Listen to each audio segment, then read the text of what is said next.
Yeah, it's Matt. Yep. How are you? Good morning. Morning. Thanks for being here. Yes, Thought I'd sir. thought I'd allow you to be a speaker since you're on my LinkedIn page, I think. Yes, sir. Yeah. Where are you from again? I'm originally from Iowa. Right now, I'm based in China. Based in China. Yes. Wow. Good morning. Oh, it's evening over. What is it over there? It's like 10 Yeah, p.m. it's actually nine p.m. Yeah. And are you in the club industry over there in China? Yeah, I am. I work at this club is called the Black Knights Players Club. It's in Beijing.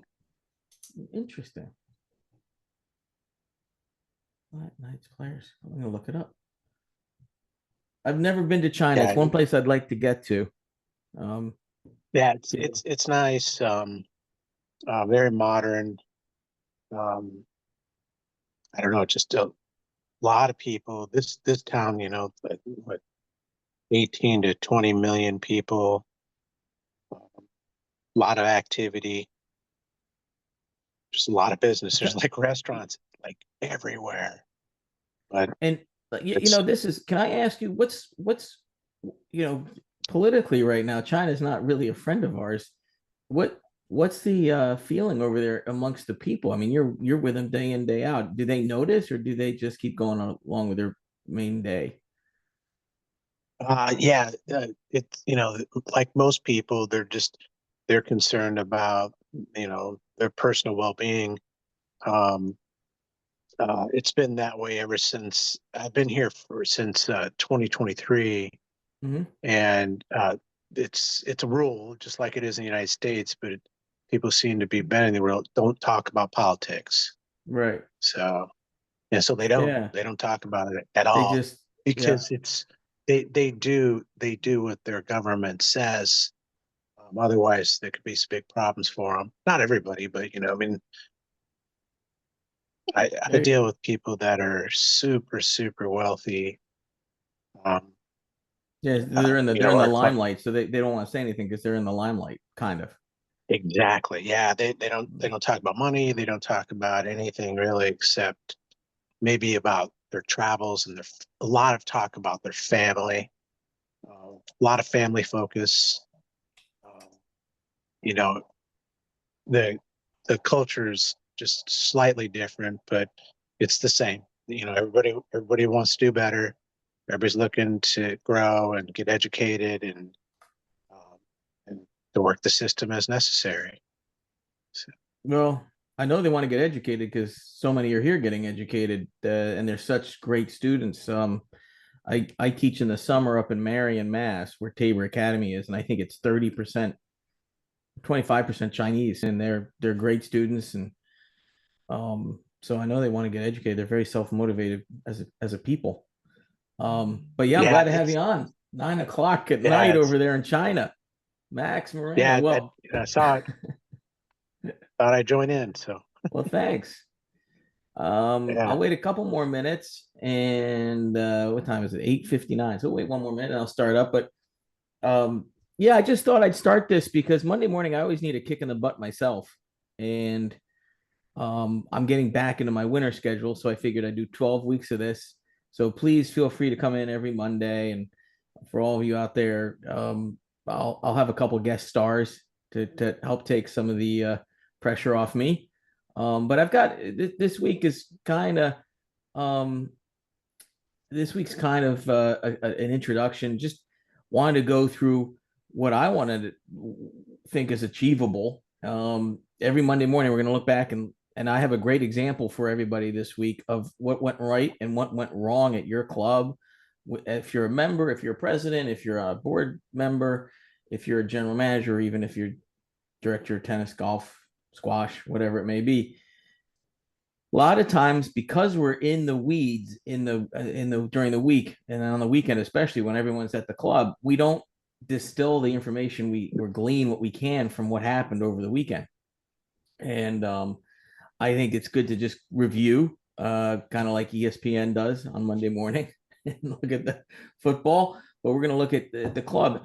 And for me, just to let you guys, if you don't know me, I'm a seasonal employee as well as running beyond the baseline. So in the summer, I go up to Marion, Massachusetts, a director of tennis and assistant general manager up there at a great club called Sipican. And in the winter, I'm down here 3-4 days a week, full time. This winter, probably as a director of operations, chief operating officer at the Boulevard. So where I have to go in about half an hour. And this weekend, just as an example, I wanted to start a new event called 109 and Dine with Wine. And so we played the game 105. You may not know it. I taught two of the pros knew it, one pro didn't. I taught them how to do it, how to feed fast. And the tennis portion was great. I got the rotations right, even though I don't know everyone's levels. I talked to the director of tennis and he helped me with that. And then we went into the restaurant and I realized something was wrong. And here's exactly what happened. And it took me by surprise, and it could take any general manager by surprise. Our restaurant over the summer isn't open in Florida, right? On Friday nights. We open up probably next week or the week after. We had said next week.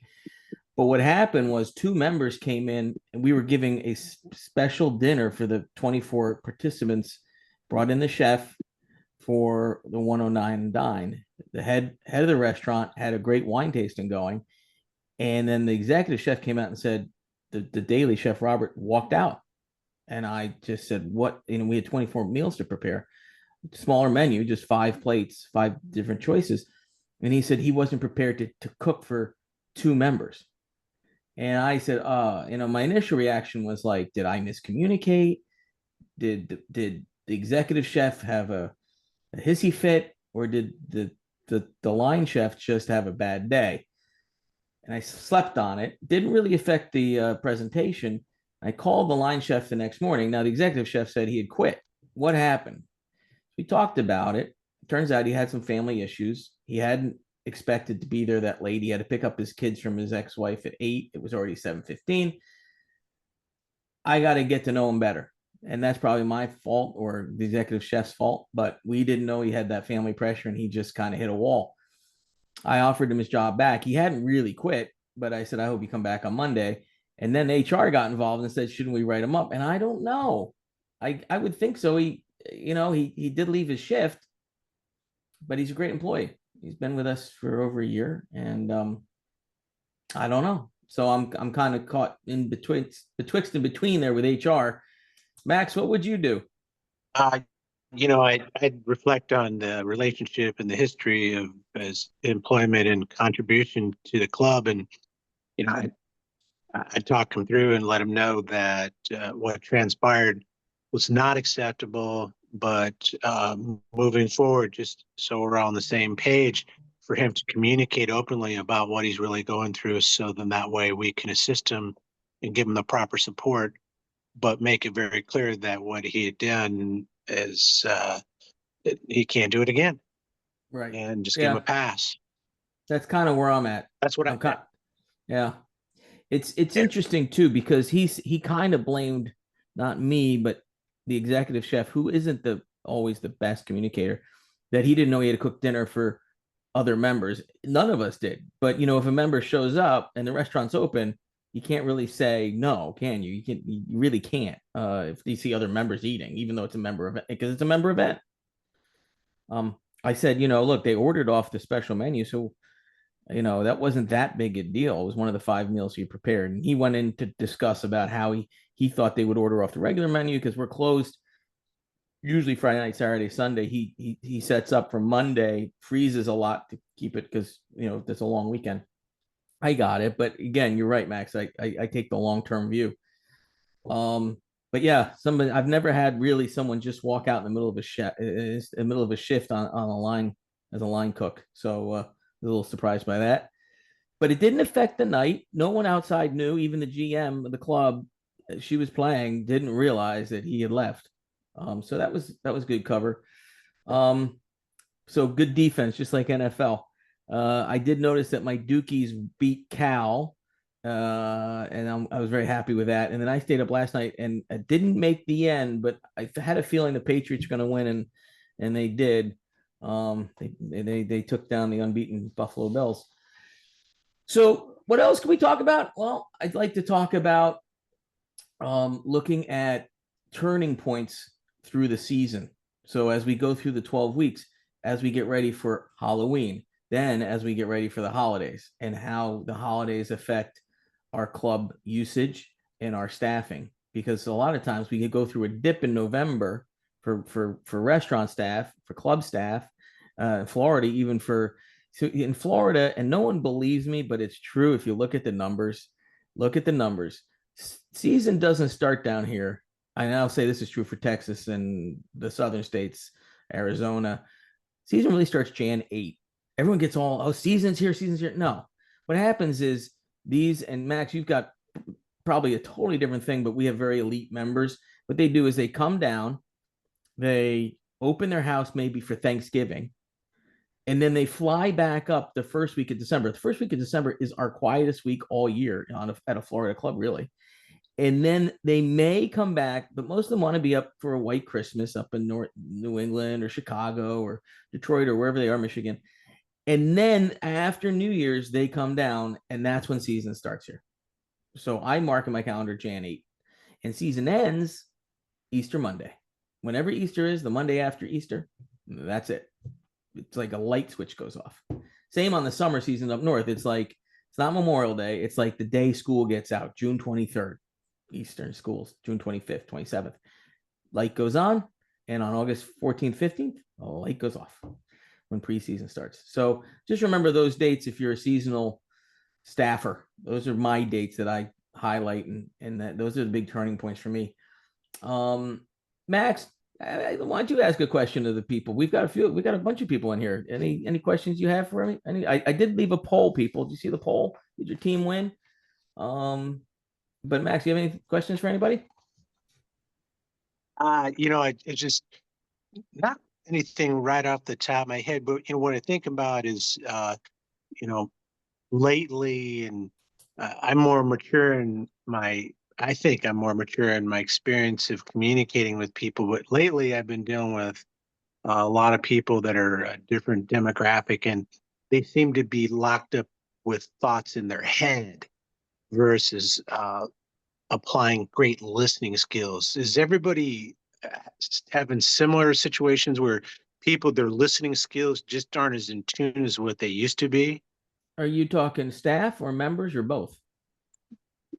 Everyone, yeah, just everyone. Everyone. More so staff, and um, I think members are always going to be members. They just want what they want, and some are more reasonable than others. But staff wise, more critically, and how I communicate with them and how I get them out of their head.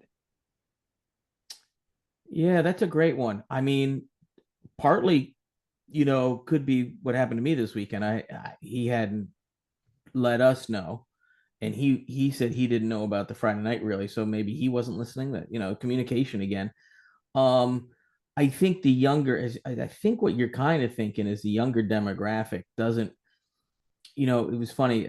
A club came to me about a rackets director that has left after. Well, I know two big clubs where the rackets directors really left after 3 years. And those jobs used to stay for 10, 15, Max, as well as I do. Sean, you're out there too. Those directors' jobs at good clubs used to, those directors would hang out for 10, 15, sometimes 20 years. And that's not happening. And, Max, that could go back to I don't want to listen. I don't want to, I know the club that's here in Vero where he barely made, I think he barely made 2.5 years, and he's gone on to a bigger job, kind of. But again, he came in the first couple of weeks and said, I don't work weekends. You've only got a 6-month season. Um, so that didn't go down with the membership.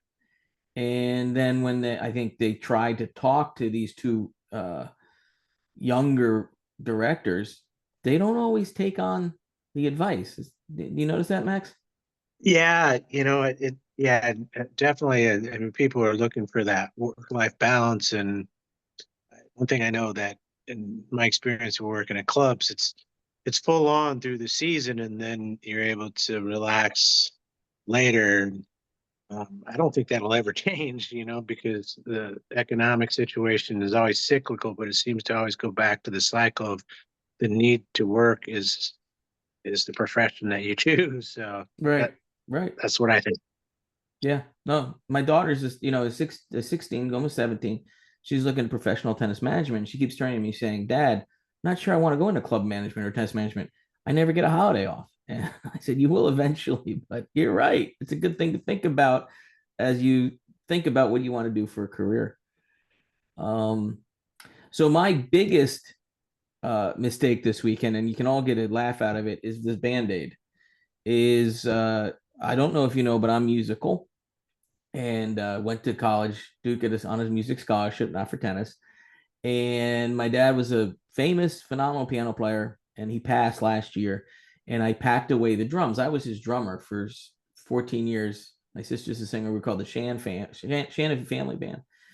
And this past week, my sister said, "Hey Ed, we got to start again." So I dusted off the snare drum, and I pulled the bass drum from high up in my wardrobe, and I had forgotten I had put my cymbal bag on top of it. The cymbal bag came straight down on my head. So Dad was telling me he was watching and laughing. But that's what the band-aids for. That was my biggest loss of the weekend. So take that away and have a giggle. Next Monday, well, first of all, before we leave, Max, the person speaking, everybody, is Max Moreno. Is that right, Max? Max Moreno, Max Moreno. Um, and he's in China, and he's the GM at the Black Knights Player Club there in Beijing. So thank you for being here, Max, and it was great to have you online this morning, Monday morning. I know it's 9 p.m. for you. Yes, Um, it's my pleasure to be here. Thanks so much, and I hope we get you back next Monday. I see a few people out there. Rich Nair is here, and Sean Boyce is here. A couple of big guys in the racket side, and I'm sure we're going to get more as this grows.